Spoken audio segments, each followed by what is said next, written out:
Hello everyone, welcome back to PCS mind. दोस्तों, आप सभी का घटना चक्र पूर्वावलोकन की इस सीरीज़ में स्वागत है। यहाँ पर हम 2023 के लेटेस्ट घटना चक्र को कवर कर रहे हैं, जो कि बीपीएससी के सभी एग्जाम्स के लिए काफ़ी ज़्यादा उपयोगी है। तो यहाँ पर आपके जीएस के सभी सब्जेक्ट्स को कवर किया जाएगा। आपके सभी सब्जेक्ट का एक फास्ट रिवीजन यहाँ पर कंप्लीट होगा। तो यहाँ पर देखिए, आप भारतीय इतिहास, भारतीय अर्थव्यवस्था, भारतीय राज्य व्यवस्था, science, geography, polity, history, economics, ये सभी सब्जेक्ट आपके घटना चक्र के थ्रू हम यहाँ पर कंप्लीट करेंगे। आप में से हो सकता है काफ़ी सारे स्टूडेंट्स को घटना चक्र की उपयोगिता के बारे में ना पता हो, या फिर आप सोच रहे हो कि घटना चक्र इतना ज़्यादा उपयोगी क्यों है। तो मैं उन स्टूडेंट्स को बता दूं कि घटना चक्र के अंदर आपके बीपीएससी के अंदर जितना भी प्रीवियस ईयर क्वेश्चंस हुआ है, उनके क्वेश्चंस को यहाँ पर दिया होता है। तो इसी लिहाज से ये आपके काफ़ी ज़्यादा ज़रूरी होता है। और बीपीएससी के एग्ज़ाम में क्योंकि क्वेश्चंस जो हैं आपके वो रिपीट करते हैं, बार बार पूछे जाते हैं, इसीलिए आपको जो प्रीवियस ईयर क्वेश्चंस होता है उनको काफ़ी अच्छे से करने की ज़रूरत होती है। तो घटना चक्र इसीलिए आपका इम्पोर्टेंट होता है। दोस्तों, आप यहाँ पर इस बुक के इंडेक्स को देख सकते हैं, जिसमें सबसे पहले भारतीय इतिहास के प्रश्न दिए गए हैं, जितना भी आपका प्रीवियस ईयर में पूछा गया है। तो सबसे पहले हमने प्राचीन भारत का इतिहास यहाँ पर कवर किया है। इस पर आपकी वीडियो आ चुकी है, आपको इसको भी देख लेना है। दूसरा है मध्यकालीन भारत का इतिहास, ये भी आपका कवर हो चुका है। आज की क्लास में हम आधुनिक भारत का इतिहास कवर करेंगे। और इस क्लास के बाद आपकी जो अगली क्लासेस होंगी वो आपकी पॉलिटी, ज्योग्राफी, इकोनॉमिक्स पर होने वाली है। तो आपको इस सीरीज़ को कंटिन्यू फॉलो करना है। और दोस्तों, इस बुक की पीडीएफ आपको टेलीग्राम चैनल पर शेयर कर दी जाएगी, इसीलिए आपको अच्छे से समझने पर फोकस करना है और बार बार रिवीजन के लिए आपके पास पीडीएफ अवेलेबल होगी। तो आप हमारे टेलीग्राम चैनल को ज्वाइन कर सकते हैं। आपको टेलीग्राम पर जाकर सर्च करना है @PCS Mind। टेलीग्राम चैनल को ज्वाइन कर लेना है, वहाँ पर इसकी पीडीएफ शेयर कर दी गई है। तो आपको इसी चैनल की फाइल्स में जाकर पीडीएफ को डाउनलोड कर लेना है। चलिए फिर स्टार्ट करते हैं आज की क्लास। देखिए, यहाँ पर आपका आधुनिक भारत का इतिहास हम कवर करेंगे, जिसमें सबसे पहला क्वेश्चन है आपके सामने, पुर्तगाली उपनिवेश का प्रथम वायसराय भारत में कौन हुआ है। तो इसका सही आंसर है आपका अल्मीडा।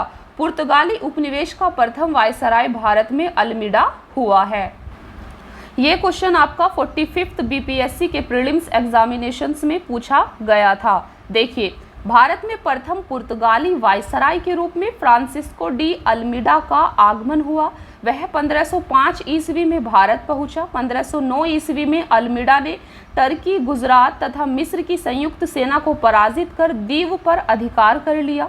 दीव पर कब्जा के बाद पुर्तगाली हिंद महासागर में सबसे अधिक शक्तिशाली हो गए। उसने अंजदीव में किला बनवाया और पुर्तगालियों के हित में कोचीन की राजगद्दी के उत्तराधिकार की समस्या का समाधान किया। तो आपको इस क्वेश्चन को याद रखना है यहाँ पर कि पुर्तगाली उपनिवेश का प्रथम वायसराय भारत में कौन हुआ था। तो ये था आपका अल्मीडा। अल्मीडा पुर्तगाली उपनिवेश का प्रथम वायसराय था भारत के अंदर। दूसरा क्वेश्चन है आपके सामने, बंगाल की खाड़ी में समुद्री डकैती हेतु हुगली का उपयोग कौन करता था। तो इसका सही आंसर है आपका सी, पुर्तगाली। तो बंगाल की खाड़ी में समुद्री डकैती हेतु हुगली का उपयोग पुर्तगाली करते थे। हम यहाँ पर आपको डायरेक्ट आंसर बताएंगे, जिस कारण से आपको आंसर याद हो जाए।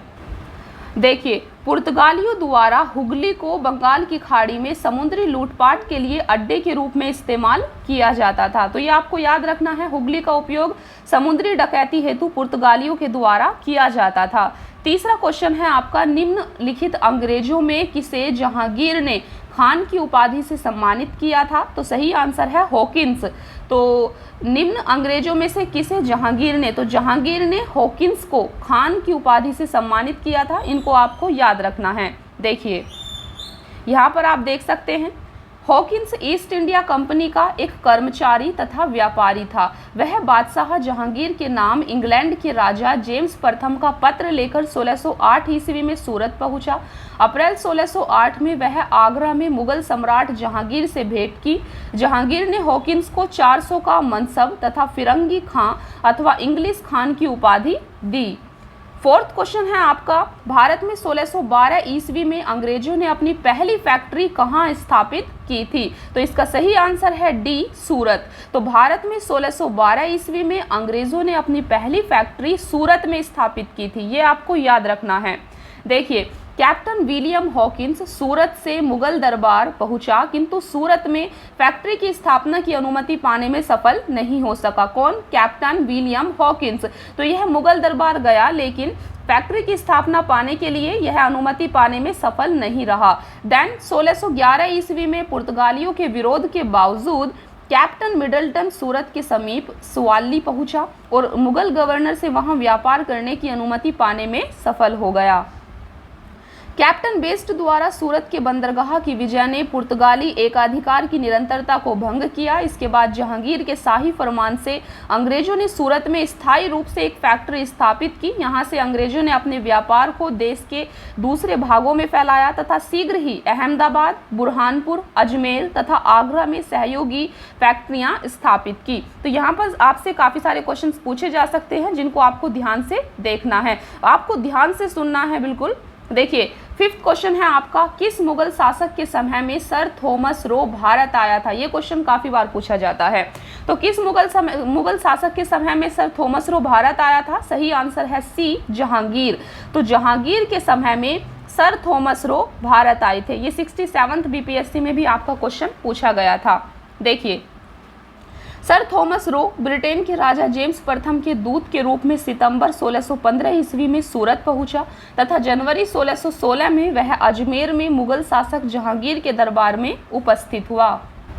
देखिए, सिक्स्थ क्वेश्चन है आपका, डच ईस्ट इंडिया कंपनी ने किस वर्ष अपनी फैक्ट्री पटना में स्थापित की? सही आंसर है बी, 1632। तो डच ईस्ट इंडिया कंपनी ने 1632 ईस्वी में अपनी फैक्ट्री पटना में स्थापित की थी। इसको आपको याद रखना है। देखिए, पटना डिस्ट्रिक्ट गजेटियर इतिहास की किसी मानक पुस्तक या अन्यत्र 1632 ईस्वी में पटना में डच फैक्ट्री की स्थापना का कोई प्रमाण हमें नहीं प्राप्त हो सका, किंतु बिहार लोक सेवा आयोग द्वारा निरंतर यह प्रश्न पूछा जाता है और इसका उत्तर 1632 ईस्वी माना जाता है। देखिए, तो यहाँ पर कहा गया है कि बीपीएससी के द्वारा हमेशा इसका आंसर 1632 ईस्वी माना जाता है। इसीलिए आपको इसको याद रखना है कि डच ईस्ट इंडिया कंपनी ने 1632 ईस्वी में अपनी फैक्ट्री पटना में स्थापित की थी। देखिए, सातवां क्वेश्चन है आपके सामने, निम्न में से प्रथम कर्नाटक युद्ध का कौन सा तात्कालिक कारण था? आपको यहाँ पर प्रथम कर्नाटक युद्ध का तात्कालिक कारण बताना है। तो इसका सही आंसर है यहाँ पर डी, अंग्रेजों द्वारा फ्रांसीसी जहाज़ों का अधिग्रहण। तो अंग्रेजों द्वारा फ्रांसीसी जहाज़ों का अधिग्रहण यहाँ पर प्रथम कर्नाटक युद्ध का तात्कालिक कारण था। इसको आपको याद रखना है। देखिए, कर्नाटक का प्रथम युद्ध 1746 से 1748 ऑस्ट्रिया के उत्तराधिकार युद्ध जो 1740 ईस्वी में आरंभ हुआ था का विस्तार मात्र था। आपको याद रखना है कर्नाटक का प्रथम युद्ध कब हुआ था? तो ये 1740 से 1748 ईस्वी में हुआ था। क्यों हुआ था? कारण क्या था? तो एक कारण कर्नाटक के प्रथम युद्ध का ऑस्ट्रिया के उत्तराधिकार का युद्ध भी था, जो कि 1740 में यूरोप में प्रारंभ हुआ था। ऑस्ट्रिया का उत्तराधिकार का युद्ध गृह सरकारों की आज्ञा के विरुद्ध ही दोनों दलों अंग्रेज व फ्रांसीसी ने 1746 ईस्वी में युद्ध प्रारंभ हो गया। और ये कर्नाटक का प्रथम युद्ध किस किस के बीच था अगर आपसे पूछा जाए तो फ्रेंड्स, कर्नाटक का जो युद्ध था ये अंग्रेज व फ्रांसीसियों के बीच था। ये आपको याद रखना है। अंग्रेज कैप्टन बर्नेट के नेतृत्व में अंग्रेजी सेना द्वारा कुछ फ्रांसीसी जहाज़ों पर अधिकार कर लेना युद्ध का तात्कालिक कारण था। तो यहाँ पर क्या हुआ था? यहाँ पर जो अंग्रेज कैप्टन बर्नेट थे, इनके नेतृत्व में अंग्रेजी सेना ने फ्रांसीसी जहाज़ों पर अधिकार कर लिया था, जो युद्ध का तात्कालिक कारण का मतलब होता है तुरंत कारण। जो इमीडिएट कारण होता है वो आपका तात्कालिक कारण होता है। तो ये तात्कालिक कारण था। प्रथम कर्नाटक युद्ध के समय ही कर्नाटक के नवाब अनवरुद्दीन ने महफूज खां के नेतृत्व में 10,000 भारतीय सेना को फ्रांसीसियों पर आक्रमण करने के लिए भेजा। कैप्टन पैराडाइज के नेतृत्व में फ्रांसीसी सेना ने अदियार नदी पर स्थित सेंट थोमे नामक स्थान पर नवाब को पराजित किया। यूरोप में युद्ध बंद होते ही कर्नाटक का प्रथम युद्ध समाप्त हो गया। एक्स-ला सापेल की संधि 1748 में ऑस्ट्रिया के उत्तराधिकार का युद्ध समाप्त हो गया तथा मद्रास अंग्रेजों को पुनः प्राप्त हो गया। कर्नाटक का प्रथम युद्ध सेंट थोमे के युद्ध के लिए स्मरणीय है। दोस्तों आपको यहाँ पर याद रखना है कर्नाटक के प्रथम युद्ध के बाद कौन सी संधि की गई थी, तो ये थी आपकी एक्स-ला सापेल की संधि। तो ये कब हुई थी एक्स-ला सापेल की संधि? ये आपकी 1748 ईस्वी में हुई थी, जिसके बाद प्रथम कर्नाटक युद्ध आपका समाप्त हो जाता है और इसी टाइम पर आपका एक सेंट थोमे का युद्ध भी होता है। कर्नाटक के प्रथम युद्ध के टाइम में ही आपका सेंट थोमे का युद्ध भी होता है, जिसके लिए कर्नाटक के प्रथम युद्ध जो है आपका स्मरणीय है। 8वां क्वेश्चन है आपका 1760 का प्रसिद्ध वोंडिवास का युद्ध अंग्रेजों द्वारा किसके खिलाफ लड़ा गया था? सही आंसर है इसका ए, फ्रांसीसी। तो 1760 का प्रसिद्ध वोंडिवास का युद्ध अंग्रेजों द्वारा फ्रांसीसी सेना के खिलाफ लड़ा गया था। देखिए 18वीं शताब्दी में भारत में लड़े गए प्रश्नगत युद्धों का सही काल अनुक्रम इस प्रकार है। तो यहाँ पर आपको जो भी 18वीं सदी में इंपॉर्टेंट युद्ध हुए थे उनको यहाँ पर दिया गया है। दोस्तों क्वेश्चन में हमसे वोंडिवास के युद्ध के बारे में पूछा गया था। वोंडिवास के युद्ध की तरह ही और भी काफ़ी सारे युद्ध हुए थे जो आपके एग्जाम के पॉइंट ऑफ व्यू से इम्पोर्टेंट है, जिसमें सबसे पहले आप देख सकते हैं यहाँ पर अंबर का युद्ध। ये भी आपसे एग्जाम में पूछा जाता है। अंबर का युद्ध अगस्त 1749 में हुआ था। आपको इसकी डेट भी याद रखनी है। देखिए इसमें क्या हुआ था अंबर के युद्ध में, तो मुजफ्फर जंग, चंदा साहब तथा फ्रांसीसियों की संयुक्त सेनाओं ने वेल्लूर के समीप अंबर नामक स्थान पर कर्नाटक के नवाब अनवरुद्दीन को पराजित कर उसकी हत्या कर दी। तो अंबर के युद्ध में आप देख सकते हैं एक तरफ संयुक्त सेनाएं थी। संयुक्त सेनाएं किस किस की थी? संयुक्त सेनाओं में शामिल थे मुजफ्फर जंग, चंदा साहब तथा फ्रांसीसी।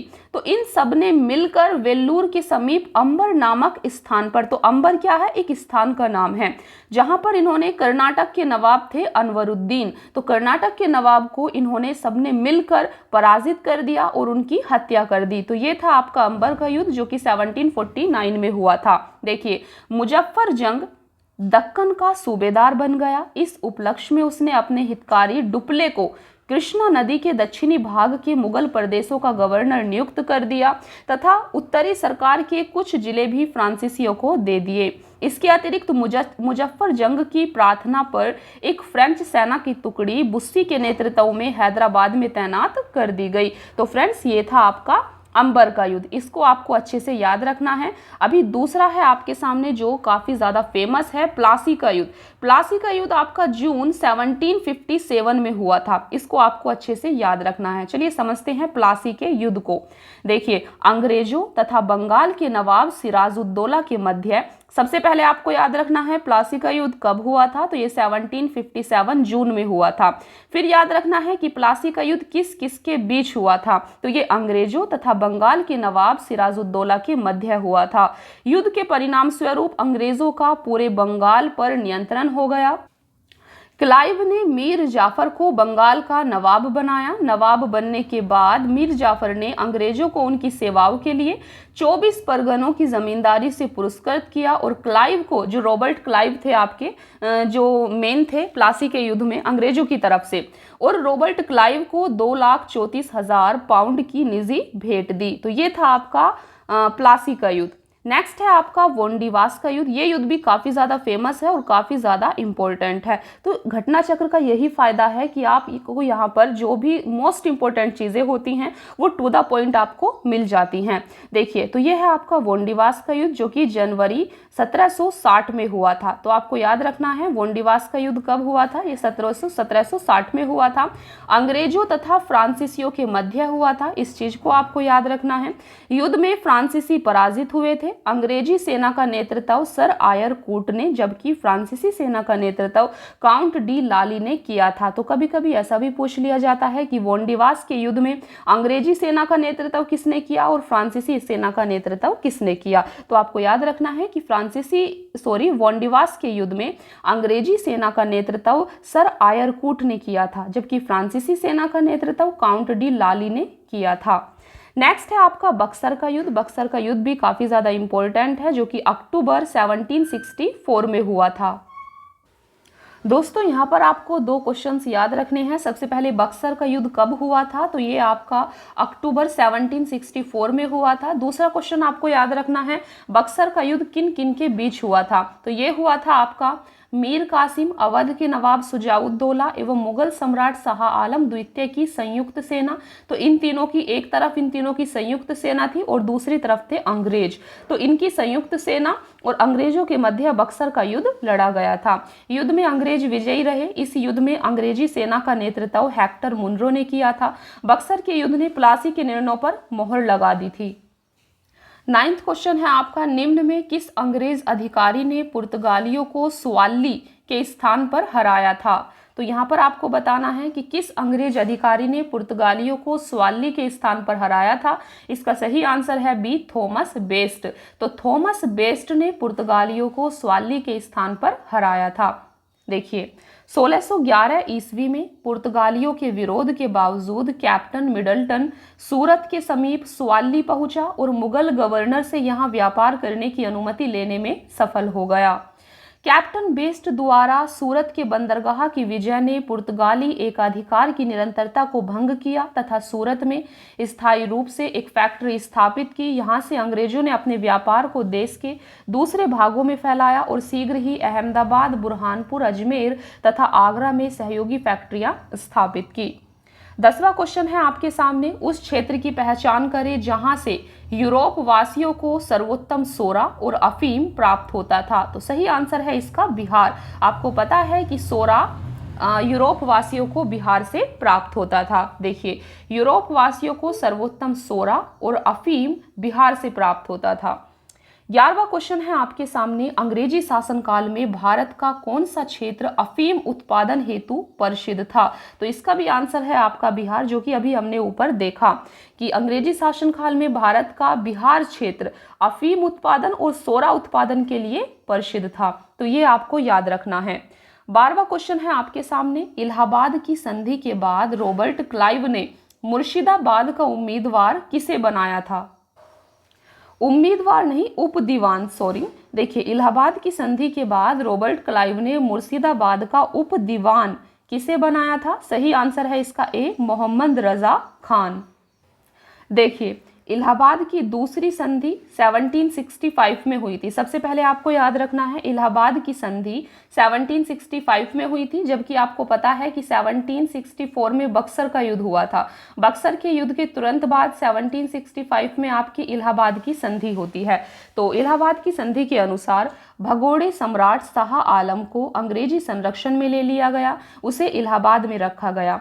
शाह आलम ने अपने 12 अगस्त के फरमान द्वारा कंपनी को बंगाल, बिहार, उड़ीसा की दीवानी स्थायी रूप से दे दी। आपको याद रखना है इलाहाबाद संधि के द्वारा कंपनी को बंगाल, बिहार, उड़ीसा की दीवानी स्थायी रूप से प्राप्त हो जाती है, जिसके बदले कंपनी सम्राट को 26 लाख रुपए देगी तथा निजामत के व्यय के लिए 53 लाख रुपए देगी। इस समय कंपनी सीधे कर संग्रह करने का भार न तो लेना चाहती थी और न ही उसके पास ऐसी क्षमता थी। कंपनी ने दीवानी कार्य के लिए 2 उप दीवान, देखिए इसी वजह से कंपनी ने 2 उप दीवान नियुक्त किए थे। तो कंपनी ने दीवानी कार्य के लिए 2 उप दीवान, मुर्शिदाबाद बंगाल के लिए मोहम्मद रजा खान और बिहार के लिए राजा सिताब रॉय की नियुक्ति की। तो यहाँ आपके लिए काफ़ी इंपॉर्टेंट क्वेश्चन बन सकता है। देखिए तो आपने देखा कि कंपनी ने दीवानी कार्य के लिए 2 उप दीवान की नियुक्ति की। मुर्शिदाबाद बंगाल में किसको नियुक्त किया गया, तो मुर्शिदाबाद बंगाल में मोहम्मद रजा खान को नियुक्त किया गया, जबकि बिहार में राजा सिताब राय को नियुक्त किया गया। तो आपको इन दोनों को ही याद रखना है, क्योंकि आपसे बिहार का भी पूछा जा सकता है। अभी जो हम क्वेश्चन पढ़ रहे हैं इसमें आपसे मुर्शिदाबाद बंगाल के उप दीवान को पूछा गया कि कौन था, तो ये था मोहम्मद रजा खान। आपसे बिहार के उप दीवान को भी पूछा जा सकता है, जो कि राजा सिताब रॉय थे। देखिए मोहम्मद रजा खान उप नाजिम के रूप में भी कार्य करते थे। इस प्रकार समस्त दीवानी तथा निजामत का कार्य भारतीयों द्वारा ही चलता था, यद्यपि उत्तरदायित्व कंपनी का था। देखिए नेक्स्ट क्वेश्चन है आपका, सम्राट शाह आलम द्वितीय ने ईस्ट इंडिया कंपनी को बंगाल, बिहार तथा उड़ीसा की दीवानी कब प्रदान की थी। यहाँ से आपसे डेट पूछी गई है, तो सही आंसर है इसका ए 12 अगस्त 1765 को। आपको पता है कि 1765 को इलाहाबाद की संधि हुई थी, जिसमें शाह आलम द्वितीय ने ईस्ट इंडिया कंपनी को बंगाल, बिहार तथा उड़ीसा की दीवानी प्रदान की थी। तो इस प्रकार से आपको इस क्वेश्चन को याद रखना है। देखिए यहाँ पर आप देख सकते हैं, इलाहाबाद की संधि अगस्त 1765 के अनुसार शाह आलम को अंग्रेजी संरक्षण में ले लिया गया तथा उसे इलाहाबाद में रखा गया। इस चीज को हमने पहले भी पढ़ा है।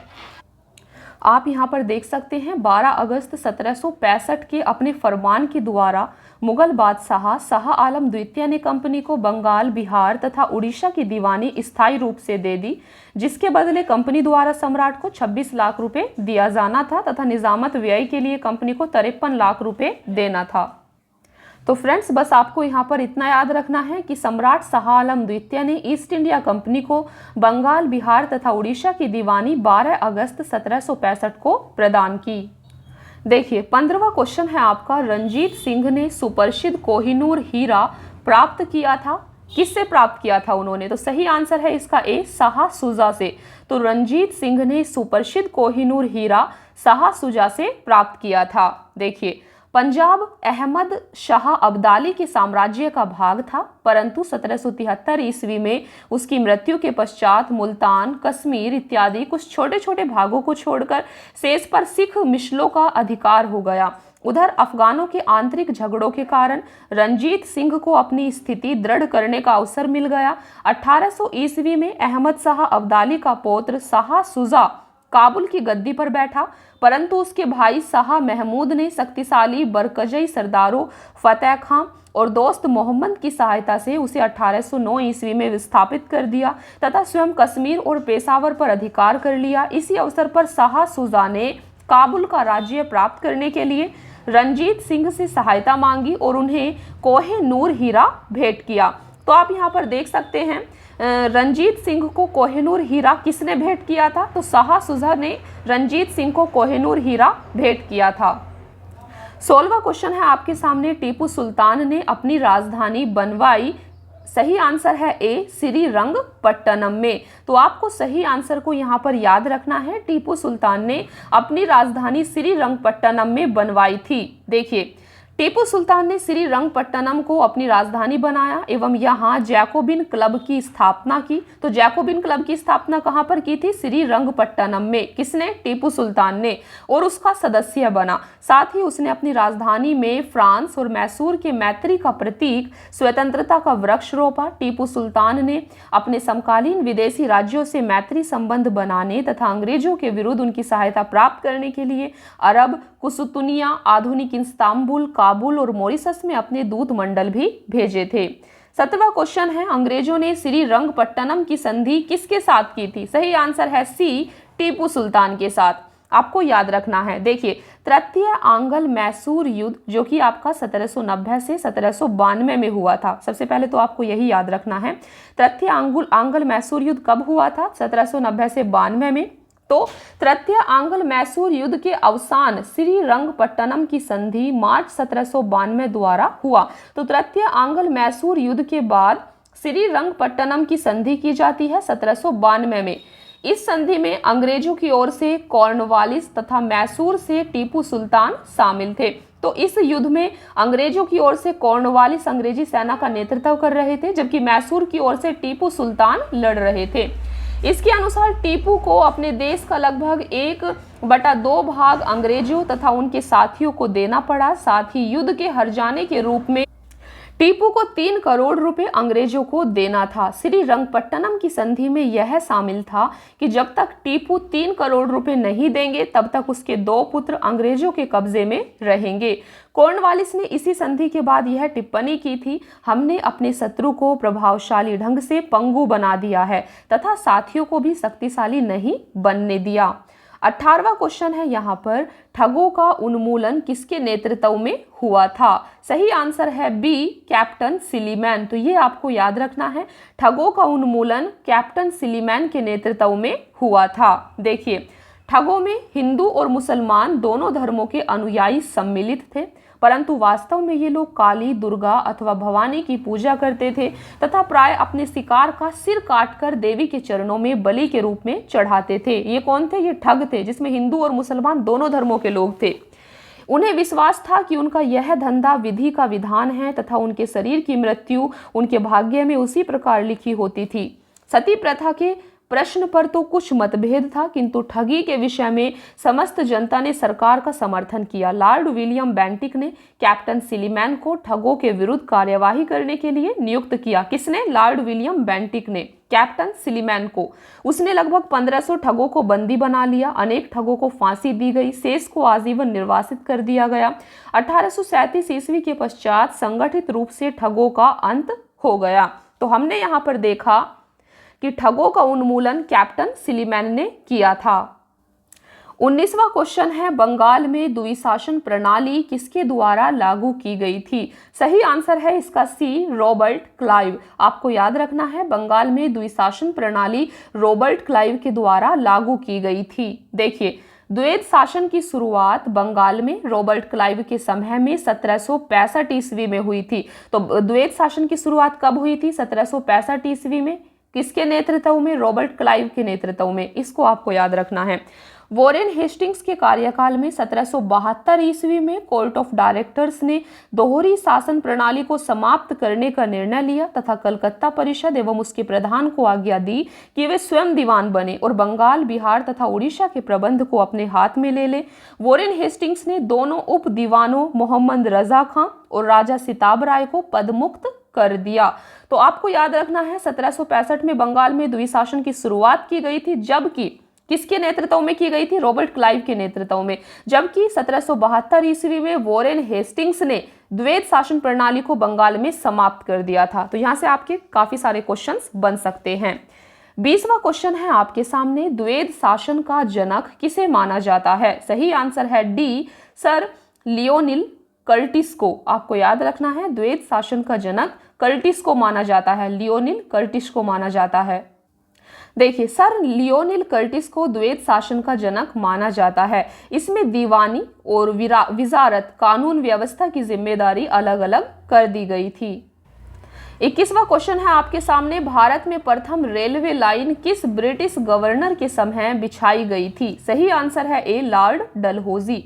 तो भारत में प्रथम रेलवे लाइन लॉर्ड डलहौजी के समय बिछाई गई थी। देखिए, भारत में रेल निर्माण की दिशा में प्रथम प्रयास ब्रिटिश गवर्नर लॉर्ड डलहौजी द्वारा किया गया। प्रथम रेलवे लाइन 1853 ईस्वी में बंबई से थाने के बीच डलहौजी के समय बिछाई गई थी। दूसरी रेलवे लाइन 1854 ईस्वी में कलकत्ता से रानीगंज के बीच बिछाई गई थी। इसको भी आपको याद रखना है। 22वां क्वेश्चन है, मुंगेर का बरहियाताल विरोध का उद्देश्य क्या था? सही आंसर है ए, बकासत भूमि की वापसी की मांग। देखिए, मुंगेर के बरहियाताल विरोध का उद्देश्य बकासत भूमि की वापसी की मांग था। यह आंदोलन वर्ष 1936 से 38 में कार्यानंद शर्मा के नेतृत्व में चलाया गया था। तो ये भी आपको याद रखना है, बरहियाल विरोध कब और किसके नेतृत्व में चलाया गया था? तो 1936 से 38 में कार्यानंद शर्मा के नेतृत्व में इसको चलाया गया था और इसका उद्देश्य था बकासत भूमि की वापसी की मांग। 23वां क्वेश्चन है, 1857 में भारत का गवर्नर जनरल कौन था? सही आंसर है सी, कैनिंग। तो 1857 की क्रांति के समय भारत का गवर्नर जनरल लॉर्ड कैनिंग थे। देखिए, 1857 के विद्रोह के समय भारत का गवर्नर जनरल लॉर्ड कैनिंग था। लॉर्ड कैनिंग भारत में कंपनी द्वारा नियुक्त अंतिम गवर्नर जनरल तथा ब्रिटिश सम्राट के अधीन नियुक्त भारत का पहला वायसराय था। 24वां क्वेश्चन है आपके सामने, अंग्रेजी भारतीय सेना में चर्बी वाले कारतूसों से चलने वाली एनफील्ड राइफल कब शामिल की गई? सही आंसर है बी, दिसंबर 1856 में। देखिए, दिसंबर 1856 में सरकार ने पुराने लोहे वाली बंदूक ब्राउन बेस के स्थान पर नवीन एनफील्ड राइफल के प्रयोग का निश्चय किया। इन राइफलों में दमदम, अंबाला, सियालकोट में बने चर्बी युक्त कारतूसों का प्रयोग किया जाना था, जिसमें गाय और सुअर की चर्बी लगी होती थी।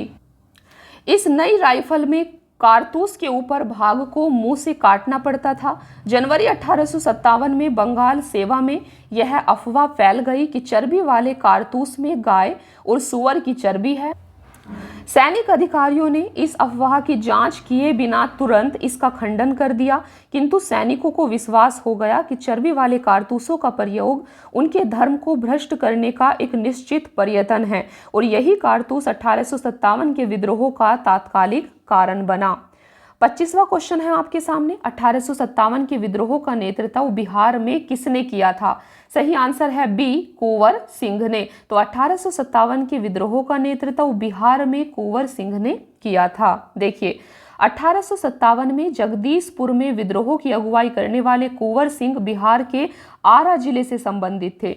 जब उन्होंने अंग्रेजों के विरुद्ध विद्रोह का झंडा बुलंद किया, प्रकृति ने उन्हें अदम्य शौर्य, वीरता और सेना नायक के आदर्श गुणों से मंडित किया था। इसी कारण उन्हें सही रूप में विद्रोह के दौरान बिहार का सिंह माना जाता है। उन्होंने शाहाबाद जिले में अंग्रेजों की सत्ता का तख्ता पलट किया, अपनी सरकार स्थापित की। वह कानपुर पर संयुक्त आक्रमण के लिए नाना साहब की मदद हेतु कालपी की ओर आगे बढ़े। वह विद्रोह की मसाल को रोहतास, मिर्जापुर, रीवा, बांदा और लखनऊ तक ले गए, जहां उनका अत्यंत सम्मान पूर्वक स्वागत किया गया। अपनी अंतिम सफलता के रूप में उन्होंने अपने गृह नगर जगदीशपुर के निकट अंग्रेजों को बुरी तरह पराजित किया।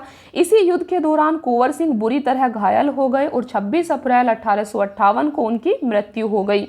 उनकी मृत्यु के बाद भाई अमर सिंह ने दिसंबर 1858 तक अंग्रेजों के विरुद्ध संघर्ष जारी रखा।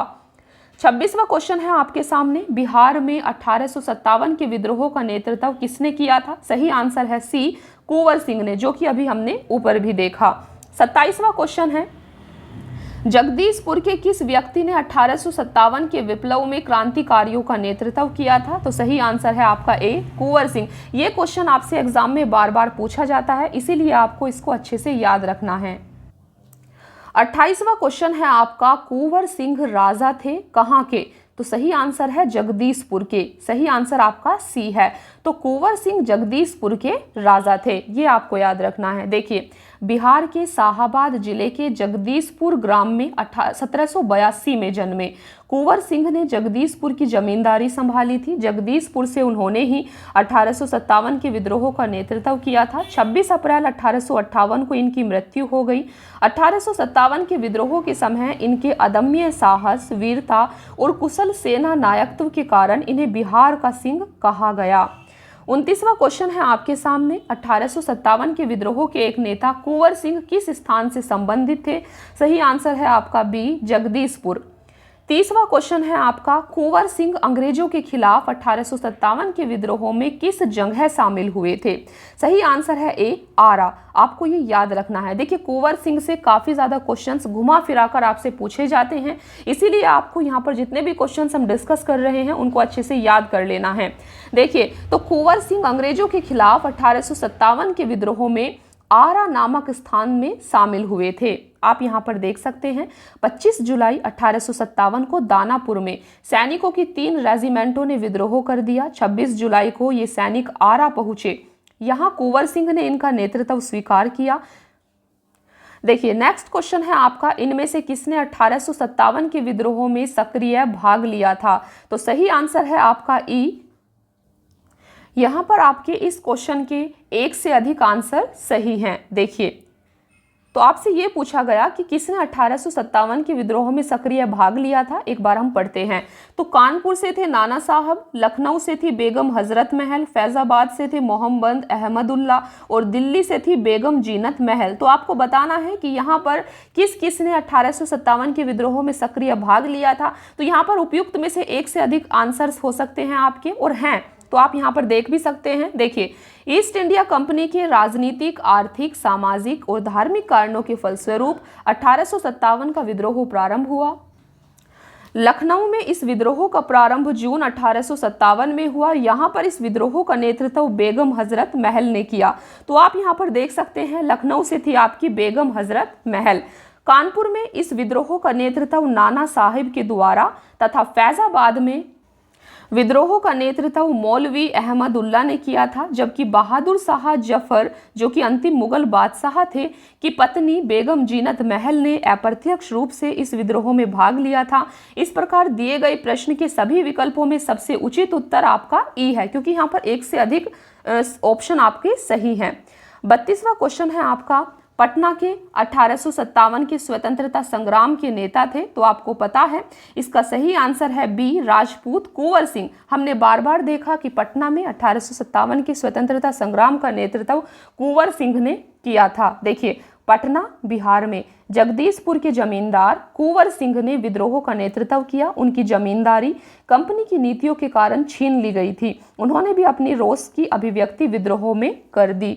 33वां क्वेश्चन है आपके सामने, 1857 के विद्रोह का बिहार में 15 जुलाई 1857 से 20 जनवरी 1858 तक केंद्र था।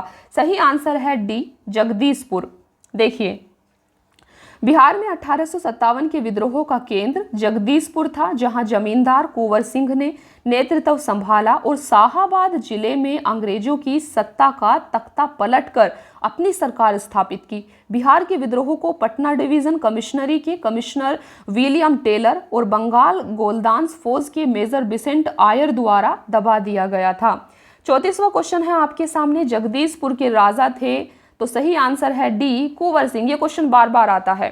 कुंवर सिंह बिहार में आरा जिले के जगदीशपुर ग्राम के जमींदार थे। तो आपको याद रखना है यहाँ पर कुंवर सिंह कौन से जिले से बिलोंग करते थे, कहाँ इनका जन्म हुआ था।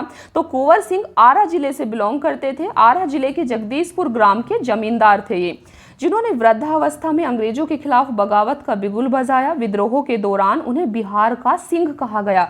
अगर आपसे पूछा जाए कि बिहार का सिंह किसे कहा जाता है, तो ये कुंवर सिंह को कहा जाता था। इसको आपको याद रखना है।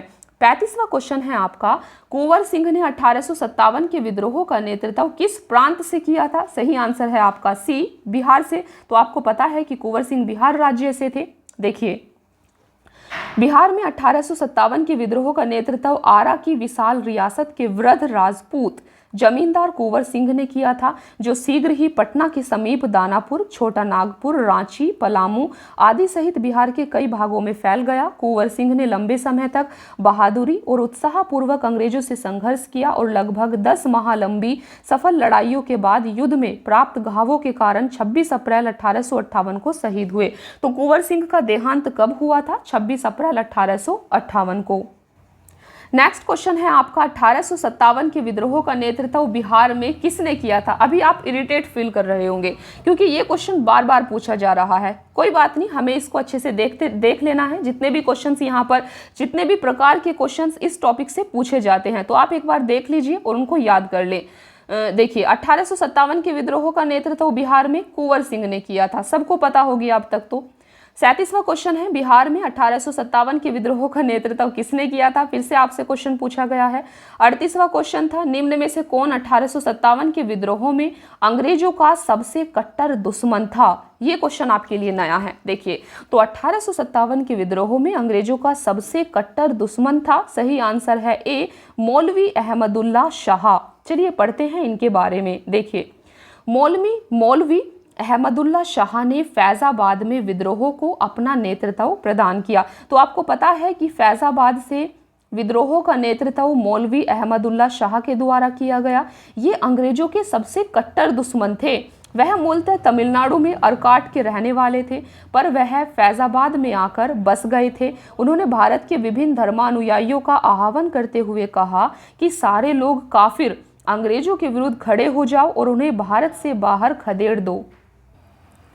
इनके बारे में अंग्रेजों ने कहा कि अदम्य साहस के गुणों से परिपूर्ण और दृढ़ संकल्प वाले व्यक्ति तथा विद्रोहियों में सर्वोत्तम सैनिक हैं। कौन? आपके अहमदुल्ला। इनकी गिरफ्तारी के लिए ब्रिटिश सरकार ने 50,000 रुपये का इनाम भी रखा था। तो हमने यहाँ पर मौलवी अहमदुल्ला शाह के बारे में पढ़ा। देखिए, नेक्स्ट क्वेश्चन है आपका 39, 1857 के विद्रोह को किस उर्दू कवि ने देखा था। ये क्वेश्चन भी इंपॉर्टेंट है, तो आपको याद रखना है। सही आंसर है सी, गालिब। 1857 के विद्रोह को उर्दू कवि गालिब ने देखा था। देखिए, 1857 के विद्रोह को मिर्जा गालिब ने स्वयं अपनी आंखों से देखा था। 40वां क्वेश्चन है यहाँ पर, निम्न में से कौन सा ईस्ट इंडिया कंपनी के सिपाहियों को विद्रोही बनाने का कारण नहीं था। सबसे पहले है ईसाई धर्म फैलाने के लिए कंपनी के अधिकारियों के प्रयास। जहाज पर यात्रा करने के लिए सिपाहियों को आदेश, भत्ते की रोकथाम या अधिकारियों की अक्षमता। तो देखिए आपको यहाँ पर विद्रोह का जो कारण नहीं था उसको बताना है, तो सही आंसर इसीलिए आपका डी हो जाएगा, अधिकारियों की अक्षमता, जो कि विद्रोह का कारण बिल्कुल नहीं था। जबकि 1857 की विद्रोह का कारण आप जान सकते हैं, ये आपके थे ईसाई धर्म फैलाने के लिए कंपनी के अधिकारियों के प्रयास, जहाज पर यात्रा करने के लिए सिपाहियों को आदेश देना जो उन्हें अपने धर्म के खिलाफ लगता था, और भत्ते की रोकथाम। तो आप यहां पर देख सकते हैं अंग्रेज अधिकारियों की अक्षमता ईस्ट इंडिया कंपनी के सिपाहियों को विद्रोही बनाने का कारण नहीं था। इन्हीं अधिकारियों की योग्यता के बल पर अंग्रेजी हुकूमत ने लगभग 90 वर्षों में पूरे भारत पर कब्जा कर लिया था, क्योंकि अंग्रेज अधिकारी तो योग्य थे ना, तभी तो वो भारत को गुलाम बना पाए, तभी तो उन्होंने भारत पर 90 वर्षों तक शासन किया। इसके अतिरिक्त अन्य सभी कारण सिपाहियों को विद्रोही बनाने में सहायक थे। 41 क्वेश्चन है आपके सामने, निम्नलिखित वर्गों में किसने 1857 के विद्रोह में भाग नहीं लिया? तो आप देख सकते हैं खेतीहर मजदूर, साहूकार, कृषक या फिर जमींदार। आपसे क्वेश्चन पूछा गया है कि किसने 1857 के विद्रोह में भाग नहीं लिया था। सही आंसर है इसका डी, 2 और 4। इट मीन्स कि साहूकार और जमींदार। तो आपको याद रखना है 1857 के विद्रोह में साहूकार और जमींदार ने भाग नहीं लिया था। देखिए 1857 का विद्रोह बहुत बड़े क्षेत्र में फैला हुआ था, इसे जनता का व्यापक समर्थन प्राप्त था। फिर भी पूरे देश को या भारतीय समाज के सभी अंगों तथा वर्गों को अपनी लपेट में नहीं ले सका।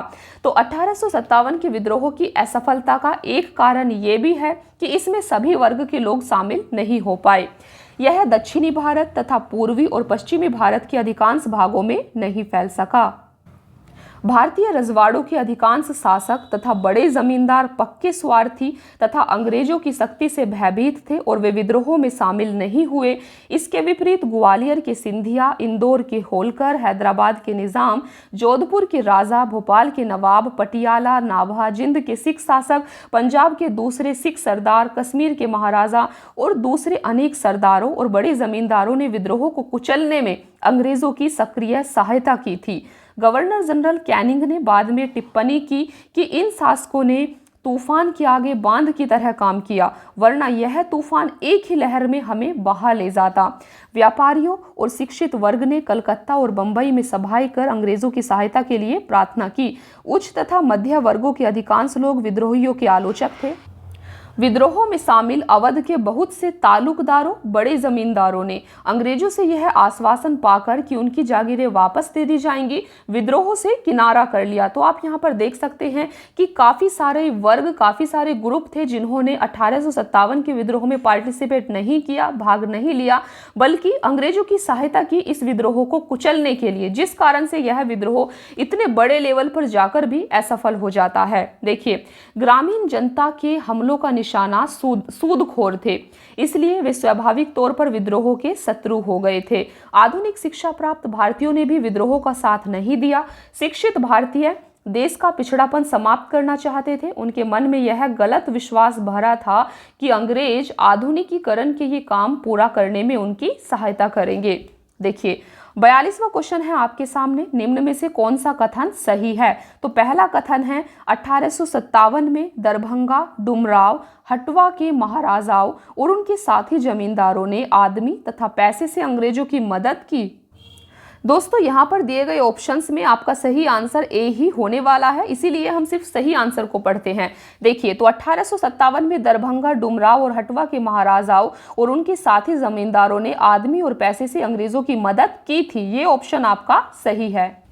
बाकी यहाँ पर जो आपके 3 ऑप्शंस दिए गए हैं ये सभी ऑप्शंस आपके गलत हैं, तो आप यहाँ पर भी इसकी एक्सप्लेनेशन देख सकते हैं। देखिए सही आंसर आपका ए था। तो 1857 के स्वतंत्रता संग्राम में बिहार के कुछ प्रमुख जमींदारों ने अंग्रेजों की धन एवं जन दोनों से बड़ी सहायता की थी। अंग्रेजों को इस प्रकार की मदद पहुंचाने वाले जमींदारों में दरभंगा, डुमराव एवं हटवा के जमींदार शामिल थे। 43 क्वेश्चन है आपके सामने, 1857 के विद्रोह से बिहार का कौन सा भाग अप्रभावित रहा? तो सही आंसर आपका यहाँ पर बी हो जाएगा, केवल 5। देखिए, तो 1857 के विद्रोह से बिहार का कौन सा भाग अप्रभावित रहा था? तो सही आंसर आपका बी है, केवल 5, इट मीन्स की मुंगेर। तो मुंगेर था बिहार का वो भाग जो कि 1857 के विद्रोह से अप्रभावित रहा, इसलिए आपको इसको ध्यान में रखना है। जबकि 1857 का विद्रोह दानापुर, पटना, आरा, मुजफ्फरपुर इन सभी स्थानों पर फैल गया था, लेकिन मुंगेर क्षेत्र अप्रभावित रहा था। तो आप यहाँ पर देख सकते हैं 1857 के विद्रोह के दौरान बिहार में आरा, दानापुर, पटना, मुजफ्फरपुर, शाहाबाद विद्रोह के प्रमुख केंद्र थे। पटना में पीर अली ने विद्रोहियों का नेतृत्व किया था, जो कि एक पुस्तक विक्रेता थे। तो ये क्वेश्चन भी आपसे पूछा जाता है, इसीलिए आपको इसको ध्यान में रखना है कि पटना में पीर अली ने विद्रोहियों का नेतृत्व किया था। ग्रामीण जनता के बीच अंग्रेजी हुकूमत के विरुद्ध जो विद्रोही काम कर रहे थे, उन्होंने विद्रोही सिपाहियों का समर्थन किया था। 44 क्वेश्चन है आपके सामने। 1857 का विद्रोह लखनऊ में किसके नेतृत्व में आगे बढ़ा? सही आंसर है ए, बेगम ऑफ अवध। तो बेगम ऑफ अवध के नेतृत्व में लखनऊ में 1857 का विद्रोह आगे बढ़ा। देखिए यहाँ पर आप देख सकते हैं लखनऊ अवध में विद्रोह का प्रारंभ 30 मई 1857 को हुआ। यहाँ विद्रोह का नेतृत्व बेगम हजरत महल ने किया और अपने अल्पवयस्क पुत्र विरजिस कादिर को नवाब घोषित किया। मार्च 1858 में कैपवेल ने यहाँ के विद्रोह को समाप्त कर लखनऊ पर पुनः कब्जा कर लिया, जबकि बेगम हजरत महल ने आत्मसमर्पण करने से इनकार कर दिया और नेपाल चली गई। 45 क्वेश्चन है आपके सामने। 1857 का विद्रोह मुख्यतः किस कारण से असफल रहा था? तो अभी हमने ऊपर काफी सारे कारण देखे थे जिस कारण से 1857 का विद्रोह असफल रहा। तो यहाँ पर आप देख सकते हैं पहला ऑप्शन है हिंदू मुस्लिम एकता की कमी थी, जिस कारण से 1857 का विद्रोह असफल रहा। क्या ये ऑप्शन सही है? ये आपको बताना है।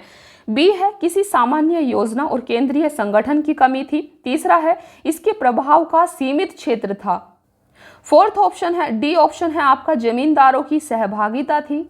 तो यहाँ पर आपका सही आंसर बी होगा और बी ऑप्शन था आपका किसी सामान्य योजना और केंद्रीय संगठन की कमी थी। तो 1857 का विद्रोह मुख्यतः किस कारण से असफल रहा था? किसी सामान्य योजना और केंद्रीय संगठन की कमी के कारण। देखिए 1857 के विद्रोह की असफलता का मुख्य कारण किसी सामान्य योजना एवं केंद्रीय संगठन की कमी थी। विद्रोहियों के नेताओं में कोई संगठन की भावना देखने में नहीं आई।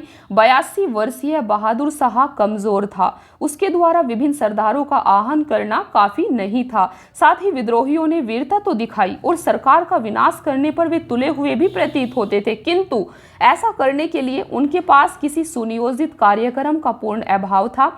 उनमें अनुशासन की कमी थी। कभी कभी तो वे अनुशासित सेना के बजाय दंगाई भीड़ की तरह व्यवहार करते थे। विदेशी शासन के प्रति एक साझी घृणा को छोड़कर और कोई संबंध सूत्र नेताओं के बीच नहीं था।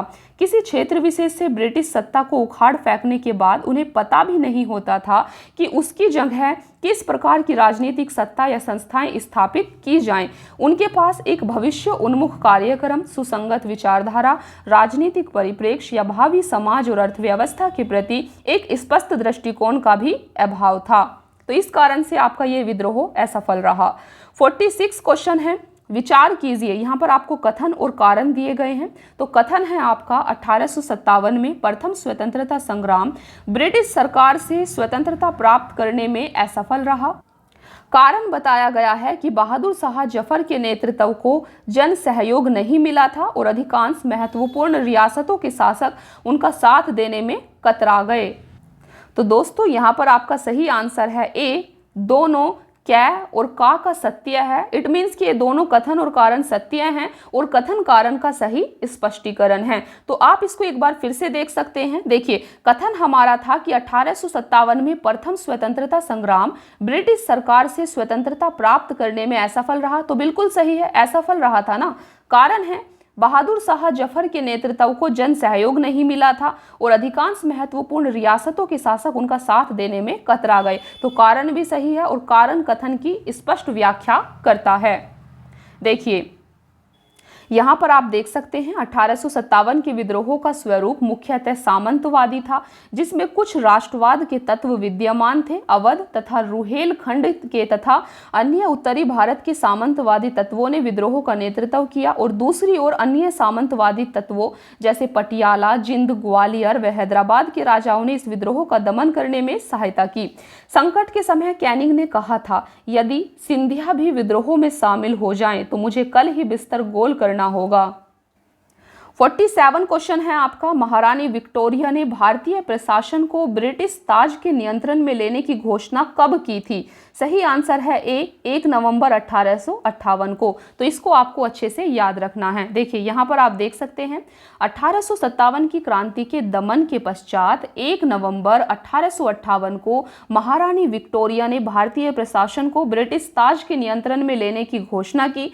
इस घोषणा के बाद भारत में कंपनी के शासन को समाप्त कर भारत को सीधे ब्रिटिश क्राउन के अधीन कर दिया गया। एक भारत मंत्री या सचिव तथा 15 सदस्यों वाली इंडियन काउंसिल की स्थापना की गई।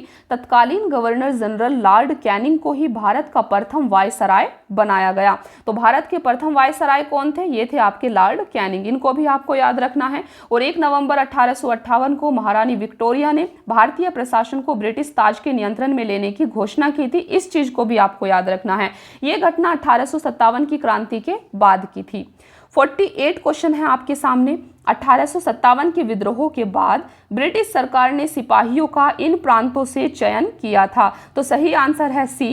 देखिए 1857 के विद्रोह के बाद ब्रिटिश सरकार के द्वारा सेना में काफी सारे बदलाव किए गए थे और उनमें से एक बदलाव ये भी था कि सिपाहियों का चयन इन प्रांतों से ज्यादा किया गया था। तो कौन कौन से प्रांत थे आप देख सकते हैं, गोरखा, सिख एवं पंजाबी उत्तरी प्रांत। तो 1857 के विद्रोह के बाद ब्रिटिश सरकार ने सिपाहियों का गोरखा, सिख और पंजाबी उत्तर प्रांत से ज्यादा चयन किया था। आप यहां पर देख सकते हैं।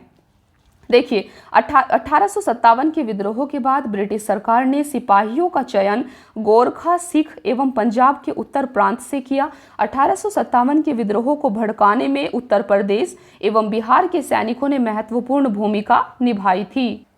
देखिए तो आप यहाँ पर देख सकते हैं अंग्रेज सरकार, क्योंकि 1857 के विद्रोह को भड़काने में उत्तर प्रदेश और बिहार के सैनिकों ने महत्वपूर्ण भूमिका निभाई थी, इसीलिए इन राज्यों के सैनिकों का प्रतिशत कम कर दिया गया और गोरखा, सिख, पंजाब से सैनिकों को ज्यादा भर्ती किया गया, क्योंकि अंग्रेज डर चुके थे पूरे 1857 के विद्रोह को देखकर। देखिए इसलिए ब्रिटिश सरकार इन्हें संदेह की दृष्टि से देखती थी। विद्रोह के समय बंगाल सेना के 60% सैनिक अवध तथा उत्तरी पश्चिमी प्रांत के थे। तो आप देख सकते हैं जिस टाइम विद्रोह हुआ था उस टाइम बंगाल सेना के 60% सैनिक अवध, उत्तरी पश्चिमी यानी कि यूपी और बिहार से थे।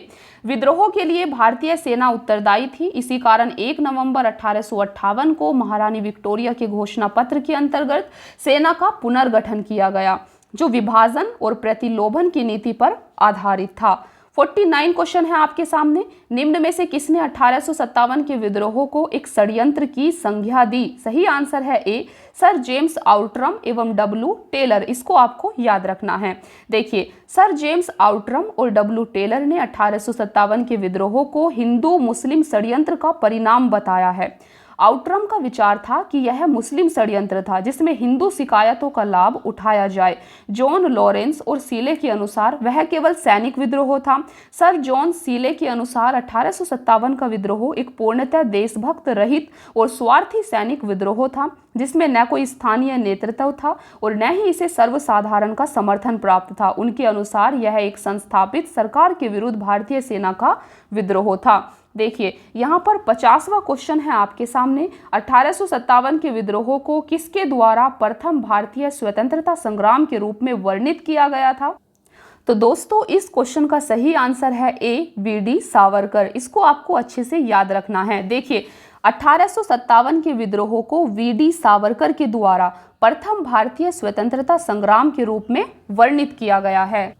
आप यहाँ पर देख सकते हैं वी.डी. सावरकर ने अपनी पुस्तक the Indian war of independence 1857 में 1857 के विद्रोह को सुनियोजित स्वतंत्रता संग्राम, प्रथम भारतीय स्वतंत्रता संग्राम की संज्ञा दी है। दोस्तों, आधुनिक भारतीय इतिहास के इस घटना चक्र की सीरीज में देखिए, घटना चक्र में आपके यहाँ पर आधुनिक भारतीय इतिहास के 400 से भी ज़्यादा प्रश्न यहाँ पर दिए गए हैं जो कि प्रीवियस ईयर में आपके पूछे गए थे। इसीलिए हमें आधुनिक भारतीय इतिहास की इस क्लास को 2 से 3 पार्ट में कवर करना होगा, क्योंकि बहुत ज़्यादा लंबी क्लास करने से भी कोई फ़ायदा नहीं है, क्योंकि एक टाइम के बाद हमारा माइंड काम करना बंद कर देता है और चीज़ों को उतना ग्रहण नहीं कर पाता जितना शुरुआत में करता है। इसीलिए आधुनिक भारतीय इतिहास को हम यहाँ पर 2 से 3 पार्ट में कवर करेंगे। आपको कंटिन्यू इसको देखना है। जल्द ही आपकी ये सारी वीडियोस अपलोड कर दी जाएंगी, बस आपको अच्छे से देखते रहना है, रिस्पॉन्स करना है। तो फ्रेंड्स, आज के लिए इतना ही, मिलते हैं फिर नेक्स्ट क्लास में। Thank you so much friends, keep watching, please like, share and subscribe. Thank you.